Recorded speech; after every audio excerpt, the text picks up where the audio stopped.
Ang tukso laging masarap sa simula, pero ang hindi sinasabi sa'yo, sumpa ito sa dulo. Kasi una, masarap kasi bago, nakakakilig, nakaka-excite, nakaka-addict.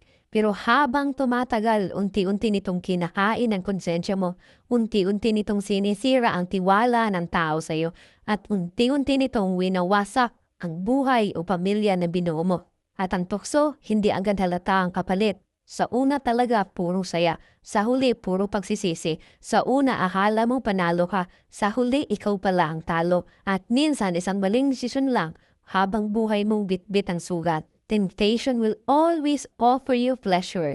Pero hindi nito sinasabi ang presyo. Kasi lahat ng tukso may bayad at kadalasan, mas mahal pa sa kabayaran kaysa sarap na nakuha mo. Because here's the truth, ang tukso hindi regalo. Bitag ito na magpapabagsak sa'yo. Handa ka bang palitan ang panghabang buhay na tiwala ng panandaliang saya na ibibigay sa'yo? Dahil ang tukso, sarap sa simula, pero sumpa sa dulo. Ang tukso